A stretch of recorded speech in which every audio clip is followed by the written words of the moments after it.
कोई भी इंसान बिजनेस क्यों शुरू करता है? प्रॉफिट कमाने के लिए। आप अगर किसी कंपनी का स्टॉक खरीद रहे हो तो आप चाहोगे कि वो कंपनी प्रॉफिट कमाए, क्योंकि लॉस करने वाली कंपनी का शेयर प्राइस तो बढ़ेगा नहीं। इस प्रॉफिट को जज करने का एक मेट्रिक है एबिटा। इनफैक्ट शार्क टैंक में भी ये शार्क्स का फेवरेट सवाल होता है कि एबिटा कितना है। तो चलो इस अजीब से साउंड करने वाले एबिटा को सिंपल बनाते हैं और समझते हैं कि ये क्या बला है। अभी पल्ले नहीं पड़ेगा, लेकिन फॉर्मेलिटी के लिए इसका फुल फॉर्म जान लो। इसको कहते हैं earnings before interest, tax, depreciation and amortisation. घबराओ मत, सिर्फ वर्ड्स मुश्किल हैं, इनका मतलब काफी सिंपल है।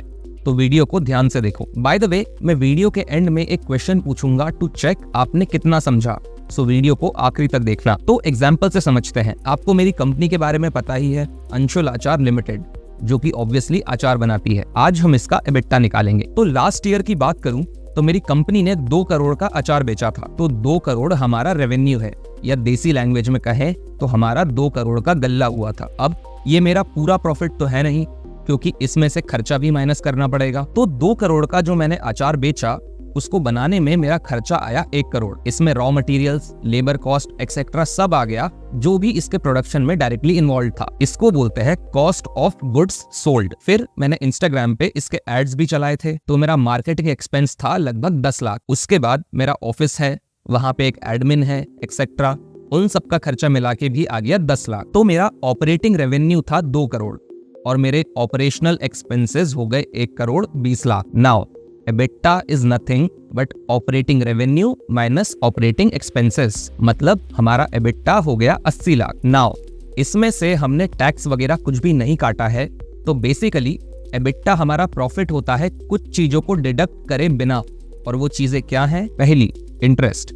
अगर मैंने बैंक से लोन लिया है तो उस पे जो इंटरेस्ट लगता है वो। दूसरा, टैक्स, जो कि मुझे गवर्नमेंट को देना पड़ेगा। तीसरा, डेप्रिसिएशन। और चौथा, अमोर्टाइजेशन। अब ये लास्ट की 2 चीजें क्या हैं, इन्हें जल्दी से समझ लेते हैं। तो मेरी फैक्ट्री में जो सामान बनता है उसके लिए मैंने 50 लाख की मशीन खरीदी थी। अब क्योंकि ये मेरा खर्चा हुआ है तो नेट प्रॉफिट निकालते टाइम ये खर्चा मुझे माइनस करना पड़ेगा। लेकिन क्योंकि ये 50 लाख की मशीन मैं अगले 20 सालों तक यूज करूंगा, तो मैं 50 लाख को एक बार में अपने प्रॉफिट में से नहीं काटूंगा। क्योंकि ये 50 लाख की मशीन अगले 20 साल चलेगी, तो 50 डिवाइडेड बाय 20 होता है 2.5। तो मैं हर साल अपने प्रॉफिट में से 2.5 लाख माइनस कर दूंगा। और क्योंकि मशीन की कीमत हर साल 2.5 लाख कम होती जा रही है, ये हो जाती है एक डेप्रिशिएटिंग एसेट। और फिर आता है अमोर्टाइजेशन। अमोर्टाइजेशन भी वही होता है जो मैंने अभी बताया, बस ये फिजिकल एसेट की जगह इनटेंजिबल एसेट्स पे लागू होता है, जैसे कि पेटेंट्स और या फिर रिसर्चेस। सो ये जो 2 चीजें मैंने अभी समझाई, ये भी हम रेवेन्यू में से नहीं काटेंगे, जिससे हमें एबिटा मिलेगा। अब मैं एक बार फिर से एबिटा का फुल फॉर्म बताऊंगा एंड होपफुली इस बार it will make sense to you. EBITDA होता है earnings before interest, taxes, depreciation and amortisation. मतलब ये लास्ट की 4 चीजें काटने के पहले जो अर्निंग्स होती हैं वो। नाउ लेट्स सी ऐसा क्यों करते हैं। इसका रीजन सिंपल है, हम बस ये जानना चाहते हैं कि कंपनी अपने ऑपरेशंस में कितनी एफिशिएंट है। आप अगर एक ही सेक्टर की 2 कंपनीज की बात करोगे तो हो सकता है उनमें से एक ने ज्यादा लोन लिया हो, किसी के पास अलग तरीके की मशीन्स हो एक्सेट्रा।